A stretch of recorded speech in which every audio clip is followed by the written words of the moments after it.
तुम वीर हो। मृत्यु जन्म बता वीर देह सह जायते अद्य बाद सतांते वा मृत्युर्वै प्राणिनां भवा। मृत्यु तो आनी ही है राजन, आज हो या 100 साल बाद, मृत्यु को कोई टाल नहीं सकता। लेकिन मैं वसुदेव आपको वचन देता हूँ, आपको देवकी के पुत्र से भय है ना, देवकी से तो कोई भय है नहीं, लेकिन तुम्हारी बहन है, अबला है, इसके तेरी का दोष ही क्या। तुम देवकी को मत मारो, मैं इसकी जो भी संतान होगी तुम्हें ही दे दूंगा। तो तुम चाहना तो मार देना, नहीं तो छोड़ देना। कंस जानता था वसुदेव झूठ नहीं बोलते, भरोसा दिया, वसुदेव देवकी को जाने दिया और एक एक करके महाराज वसुदेव देवकी के 6 पुत्र मार डाले।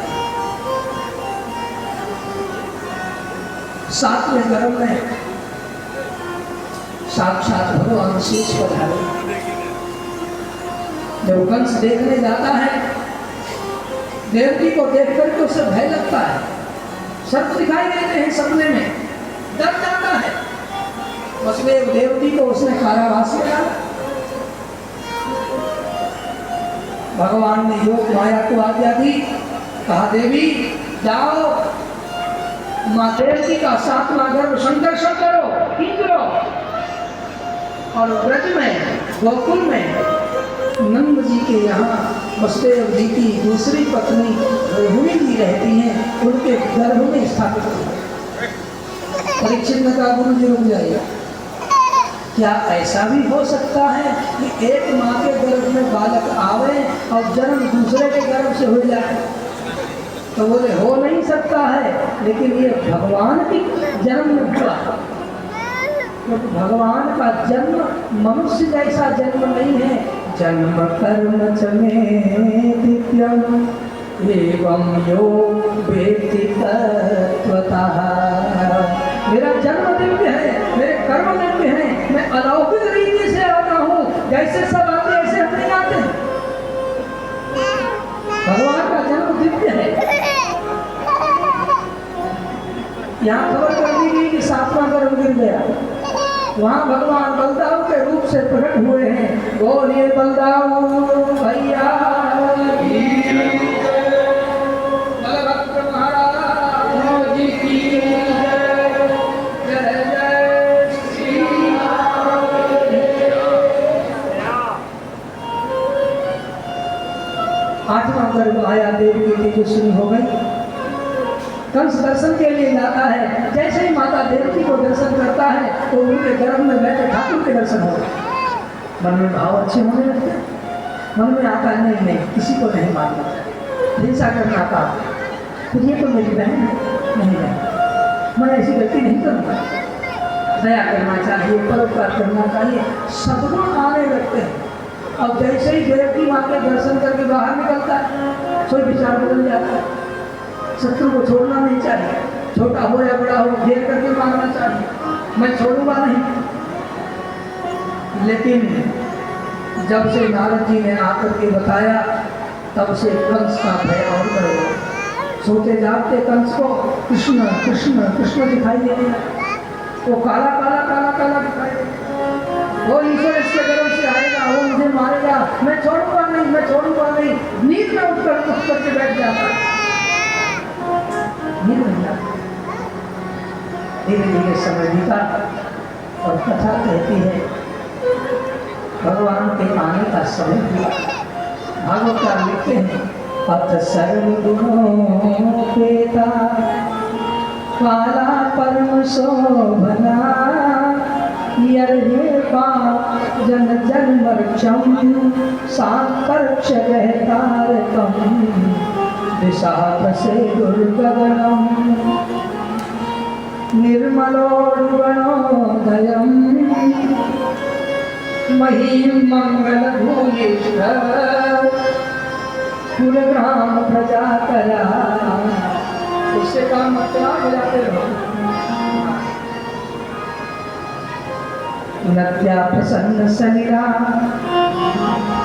तो मंदिर पर बताते नद्या प्रसन्न सलिला हृदा जल रुहर्षया द्विजानि कुल सन्नादस्तवका वनराजया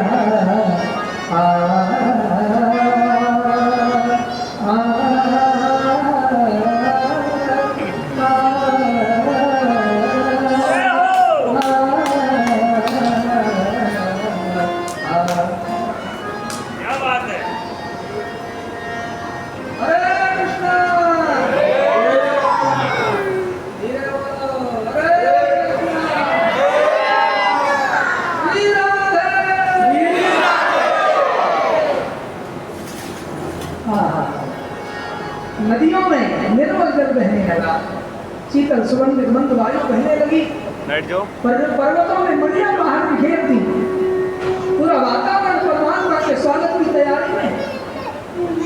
द्वापर युग 125 वर्ष बाकी था शेष। भादव का महीना था, कृष्ण पक्ष था, अष्टमी तिथि थी, बुधवार का दिन था, रात। देवताओं ने आकर के मां के गर्भ की स्तुति की है। सत्य प्रतम सत्य परम त्रिसत्यम सत्यस्य योनिं निहितं सत्ये सत्यस्य नेत्रम सत्यस्य सत्यामृत सत्य नेत्रम सत्यात्मकं त्वां शरणं प्रपन्ना। ब्रह्मांड के देवताओं ने माता देवकी के गर्भ की स्तुति की है। भगवान आने वाले हैं और जब स्तुति करके चले गए उसी समय रात्रि के मध्य में 12 बजे भगवान नारायण माता देवकी के सामने चतुर्भुजी रूप में प्रकट हो गए। बोलिए नारायण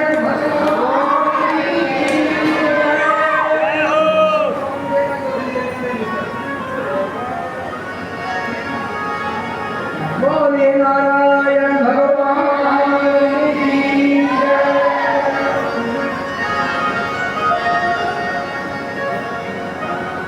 जय जयकार हुई। माता देवकी को कहा कि माँ मैंने आपको वरदान दिया था 10 जन्म में पुत्र बन करके आऊँगा, सो मैं पुत्र तो बन करके आया हूँ लेकिन मैं तेरा दूध नहीं पीऊँगा। वसुदेव देवकी जी मेरे माता पिता हो आप, मुझे आप नंद जी के गोकुल पहुंचा देना, वहां मेरी माया ने जन्म लिया है, उसको लेते आना। वसुदेव देवकी ने कहा ये हथकड़ी बेड़ी बोले सब खुल जाएगी, सब व्यवस्था मैं करूंगा, आप तो बस मेरी आज्ञा का पालन करो। और एक बात ध्यान से सुनो, ये किसी से कहना मत। कंस तुम्हें चाहे अनेक प्रकार से पूछे, सौगंध खिलाए, कुछ करे, तो भी सच मत बोलना, झूठ बोलना मत, लेकिन सच भी कहीं कहीं सच बोलना भी कष्ट का कारण बनता है। इसका अर्थ ये नहीं कि तुम झूठ बोलो, तो झूठ भी मत बोलो, सच भी मत बोलो, बोलो ही मत। भगवान ने आश्वासन दिया और उसी समय माता देवकी को जैसे सपना आया हो, पेट में से हवा निकल जाए, ऐसे नील कमल जैसा बालक भगवान श्याम सुंदर माँ देवकी के गोद में प्रकट हो गए। बोलिए कृष्ण कन्हैया की जय, वत्सल भगवान की जय।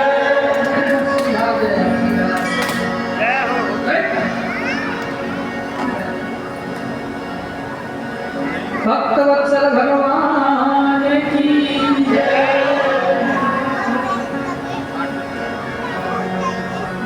जय जयकार हुई। वसुदेव भगवान को सूप में रख करके नंद जी के गोकुल ले चले। हथकड़ी बेड़ी खुल गई। जीव का जब ब्रह्म संबंध होता है तो बंधन खुल जाते हैं। जमुना पार करने लगे, शेष भगवान छत्र बन करके आ गए। जमुना मैया अपने स्वामी के चरण कमल को छूना चाहती हैं, तो उफरने लगी। भगवान चरण का स्पर्श देते हैं, जमुना का जल शांत हुआ, फुहार पड़ रही है, धीरे धीरे चले जा रहे हैं। जमुना के पार पहुंचे हैं, नंद जी के गोकुल आए। नंद जी का द्वार खुला है, भीतर भवन में प्रवेश कर गए। यशोदा मैया ने कन्या को जन्म दिया है, अपने नील वर्ण बालक को मिटा दिया, गौर वर्ण कन्या को उठा दिया, ब्रह्म को रख दिया, माया को ले आए।